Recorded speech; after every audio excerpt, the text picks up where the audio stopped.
British east India company का व्यापार था वो जुड़े हुए थे, वो लोग भी उस व्यापार में जुड़े हुए थे। तो उन लोगों ने भी क्या किया, उन लोगों ने भी बहुत धन कमाया, बहुत पैसा कमाया, और ऐसे लोगों ने भारत में कुछ अपनी फैक्ट्रियां स्थापित करनी शुरू कर दी। ये अधिकतर लोग पारसी धर्म को मानने वाले थे। कौन से धर्म को मानने वाले थे बेटा? पारसी धर्म को मानने वाले थे। एक चित्र आपको दिखाया गया है आपकी बुक में, ठीक, ये चित्र आपको दिखाया गया है, नीचे लिखा है जमशेदजी जीजो भोई, ठीक, उस व्यक्ति का नाम ऊपर आपको चित्र दिखाया गया है, नीचे नाम लिखा गया है। अब इन्होंने क्या किया, एक पारसी बुनकर के बेटे थे, अपने समय के बहुत सारे लोगों की तरह उन्होंने भी चीन के साथ व्यापार किया, ठीक, यानी उस समय ये व्यापार में जुड़े हुए थे और जहाज रानी का काम किया। उनके पास जहाजों का एक विशाल बेड़ा था। अंग्रेज और अमेरिकी जहाज कंपनियों के साथ प्रतिस्पर्धा के कारण 1850 के दशक तक उन्हें सारे जहाज बेचने पड़े थे। ये पारसी बुनकर के बेटे थे, इन्होंने चीन के साथ व्यापार करके बहुत क्या कमाया था, धन कमाया था। इन्होंने अपना एक जहाजी बेड़ा स्थापित किया था, लेकिन इंग्लैंड और अमेरिका की प्रतिस्पर्धा के कारण 1850 ईस्वी तक इन्हें अपने समस्त जहाज क्या करने पड़े थे, बेचने पड़े थे, क्योंकि वो उनके सामने टिक नहीं पा रहे थे। अब किस प्रकार भारत में क्या हुई, फैक्ट्रियों की स्थापना, वो आप लोग पढ़ेंगे। भारत में सूती वस्त्र की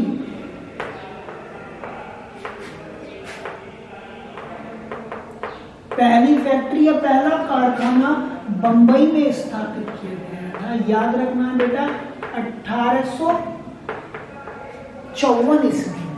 कब किया गया था? 1854 ईस्वी में। लेकिन इसने 2 साल बाद 1856 ईस्वी में क्या करना शुरू किया था, काम करना शुरू किया था। बहुत इंपॉर्टेंट चीज है, बहुत इंपॉर्टेंट क्वेश्चन है, आपसे पूछा जा सकता है कि सूती वस्त्र की पहली फैक्ट्री भारत में कब और कहाँ लगाई गई थी? तो पहली फैक्ट्री बंबई में 1854 ईस्वी में लगाई गई थी, और इसने कार्य करना कब शुरू किया था? 1856 ईस्वी में कार्य करना शुरू किया था। तो भारत में कुछ ऐसे उदाहरण हैं जब अलग अलग स्थानों पर क्या किए गए थे, कारखाने या फैक्ट्रियां स्थापित की गई थी। तो एक तो आपको चीज यह समझनी है, आगे आप समझेंगे। 1862 तक वहां ऐसी 4 मिलें काम कर रही थी। यदि मुंबई का हम अध्ययन करें तो 1854 में वहां शुरुआत की गई थी, लेकिन 1862 तक पहुंचते पहुंचते ऐसे मिलों की, ऐसी फैक्ट्रियों की, ऐसी कारखानों की संख्या हो गई थी। कितनी? ऐसी कारखानों की संख्या हो गई थी मुंबई में 4 हो गई, ठीक, यानी सूती वस्त्र जैसे कारखाने कितने लग चुके थे? 1862 में 4 लग चुके थे। कहाँ लग चुके थे? मुंबई में लग चुके थे। आगे इनमें 94,000 तकलियां और 2,150 करघे थे, यानी इतने तकलियां और इतने करघे वहां पर क्या कर रहे थे, उत्पादन में जुड़े हुए थे। उसी समय बंगाल में जूट मिल खुलने लगी थी, ठीक, बंगाल राज्य में भी ठीक मिल की स्थापना की गई थी और वहां पर जूट मिल लगने लगी थी। समय था 1855।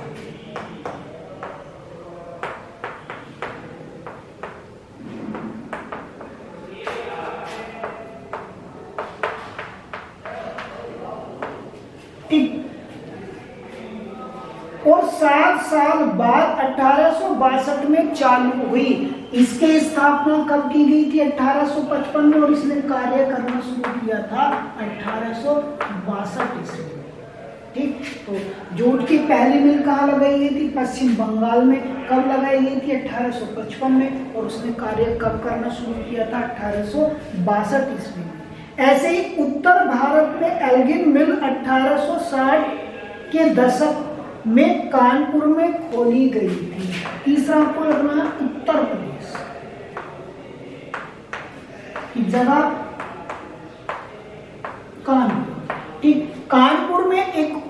मिल स्थापित की गई थी जिसका नाम था एल्गिन मिल।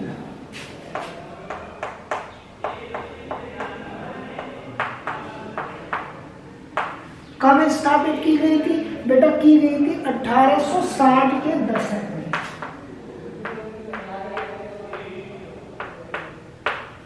यानी उत्तर प्रदेश में भी ठीक ऐसे कारखानों की स्थापना होने लगी थी। इस बात से हमें ये पता चलता है कि भारत के अलग अलग स्थानों पर अब क्या होने लगी थी? कारखानों की स्थापना होने लगी थी। एक और आपको बताया है, इसके साल भर बाद अहमदाबाद की पहली मिल भी चालू हो गई और 1874 ईस्वी में मद्रास में भी पहली कताई और बुनाई मिल हो गई थी। ठीक, एक और आंकड़ा आपको दिया है कि 1874 की घटना है, कहाँ की है? मद्रास की है, और मद्रास में भी बुनाई एवं कताई मिल शुरू हो चुकी थी। तो बेटा यहाँ पर आपको 4 ऐसे उदाहरण मिलते हैं जिससे हमें ये पता चलता है कि भारत के अलग अलग स्थानों पर ठीक कारखानों की स्थापना होने लगी थी। क्योंकि फैक्ट्रियों का आना, यानी भारत में फैक्ट्रियों की किस प्रकार स्थापना की गई?